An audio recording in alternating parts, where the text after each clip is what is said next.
বন্ধু বান্ধৱীসকল আপোনালোকে জানেনে পুলিচ ভেৰিফিকেশ্যন কি কামত প্ৰয়োজন হয়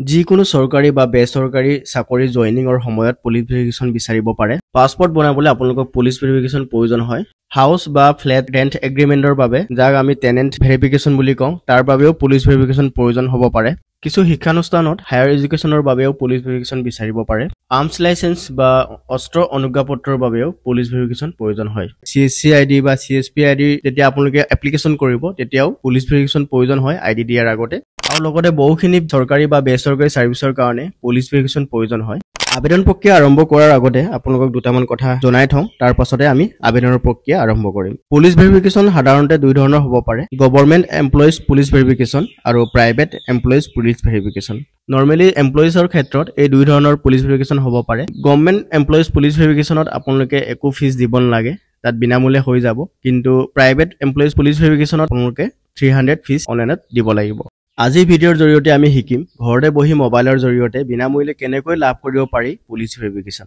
কি ডকুমেন্ট প্ৰয়োজন হ'ব পাৰে এটা পুলিচ ভেৰিফিকেশ্যন এপ্লাই কৰিব হলে আপোনালোকক প্ৰয়োজন হ'ব এক কপি ফটো আপোনাৰ এটা আইডি প্ৰুফ আৰু এটা এড্ৰেছ প্ৰুফ আৰু পান কাৰ্ড আপোনাৰ যদি ৰেচন কাৰ্ড আছে ৰেচন কাৰ্ড প্ৰয়োজন হ'ব পাৰে আৰু গাঁওবুঢ়াৰ লিখা এখন প্ৰমাণপত্ৰ প্ৰয়োজন হ'ব পাৰে যেতিয়া আপোনালোকে ভেৰিফিকেশ্যনৰ কাৰণে আপোনাৰ যোনটো লোকেল থানাত যাবলগীয়া হয় তেতিয়া সেইকেইটা ডকুমেন্টছ প্ৰয়োজন হ'ব পাৰে আবেদন কৰিবলৈ আপোনালোকে যিকোনো এটা ব্ৰাউজাৰ খুলি ল'ব আসাম পুলিচ ভেৰিফিকেশ্যন বুলি সাৰ্চ কৰিব এটা আপোনালোকে দেখা পাইছে এনেকৈ আপোনালোকে লিখি সাৰ্চ কৰিব আৰু প্ৰথম যোনটো অপচন ওলাব আসাম পুলিচ সেৱা সেতু আসাম পুলিচ তাত ক্লিক কৰিব তাত ক্লিক কৰাৰ পাছতে ইন্টাৰফেচটো এনেকৈ দেখা পাব আপোনালোকে ইয়াতে দুটা অপচন আছে লগইন আৰু পঞ্জীয়ন আপোনালোকে যদি প্ৰথমবাৰ আবেদন কৰিব আহিছে তেতিয়া আপোনালোকে ৰেজিষ্ট্ৰেচনত ক্লিক কৰি ৰেজিষ্ট্ৰেচনটো কৰি ল'ব লাগিব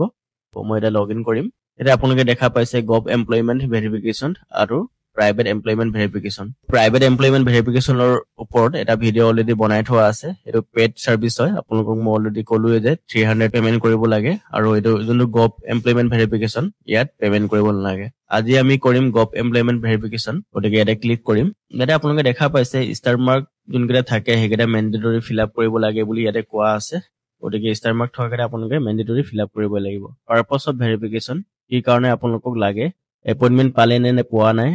যদি পালে অলৰেডি তেতিয়া পোষ্ট এপইন্টমেন্ট দিব লাগিব আৰু যদি এপইন্টমেন্ট পোৱা নাই তেতিয়া হলে আপোনালোকে ফ্ৰী এপইন্টমেন্ট দিব লাগিব তাৰ পাছত আপোনাৰ যোন মোবাইল নম্বৰ হেতু ইয়াতে এন্টাৰ কৰিব লাগিব আপোনাৰ নাম ইমেইল আইডি মেণ্ডেটৰী নহয় নিদিলে একো আপত্তি নাই আপোনাৰ জেন্ডাৰ এন্টাৰ কৰিব আৰু ইয়াতে ডেট অফ বাৰ্থ আৰু ইয়াতে আপোনালোকৰ এড্ৰেছটো ফিল আপ কৰিব লাগিব আৰু যদি আপোনাৰ পাৰ্মানেন্ট এড্ৰেছ আৰু প্ৰেজেন্ট এড্ৰেছ সেম আছে তেন্তে আপোনালোকে এই যোন টিক মাৰ্ক অপচনটো আছে তাতে ক্লিক কৰি এই সেম এটো দিব পাৰিব আৰু আপোনালোকক মই অলৰেডি কি ডকুমেন্টছ লাগিব হেগেটা কৈছিলোৱে ইয়াতে চাওক এটা আইডি প্ৰুফ প্ৰয়োজন হ'ব আপোনালোকক অপচন কেটা আছে Aadhaar card voter card driving licence passport তাৰে যিকোনো এটা আপোনালোকে ইয়াতে সিম্পলি আপলোড কৰি দিব আপলোড কমপ্লিট হোৱাৰ পাছতে আপোনালোকে তললৈ যাব ইয়াতে দিয়া আছে এমপ্লয়াৰ ইনফৰমেশন নিয়োগকৰ্তাৰ তথ্য আপোনাক কোনে নিয়োগ কৰিছে ইয়াতে গভৰ্ণমেন্ট হলেও গভৰ্ণমেন্টৰ বেলেগ ডিপাৰ্টমেন্ট থাকে হেতু আপোনালোকে ইয়াতে দিব লাগিব পজিশন ফৰ এপ্লাইড কি পদৰ বাবে আপুনি এপ্লাই কৰিছে হেতু ইয়াতে লিখিব লাগিব upload file verification request from company organisation or individual ইয়াতে ষ্টাৰ মাৰ্ক নাই গতিকে ইয়াতো আপলোড নকৰিলেও একো আপত্তি নাই আপোনালোকে আপলোড নকৰাকৈ সাবমিট কৰিব পাৰিব ইয়াতে সুধিছে অৰ্গেনাইজেশ্যন নেম সংস্থাৰ নাম অৰ্গেনাইজেশ্যন এড্ৰেছ আপোনালোকে ইয়াতে আপোনাৰ জব লোকেশ্যনটো দিব পাৰে মই জাস্ট ইয়াত এক্সাম্পল হে দেখাইছো আপোনালোকে এইটো মই ফিল আপ কৰাটো আপোনালোকে ফিল আপ কৰিব নালাগে মই জাস্ট আপোনালোকক কৰি দেখাইছো ৰিমাৰ্কস কিবা এটা লিখিব পাৰে আপুনি আপোনাক যদি জলদি লাগে তেতিয়া কিবা এটা লিখি আপুনি ইয়াতে দিব পাৰে বা এটো নিলিখিলে একো আপত্তি নাই কাৰণ ষ্টাৰ মাৰ্ক নাই আৰু এইকেইটা ডকুমেন্টছ মেণ্ডেটৰী নহয় কাৰণ ইয়াতে ষ্টাৰ মাৰ্ক নাই গতিকে আপোনালোকে এটো এৰিব পাৰে আৰু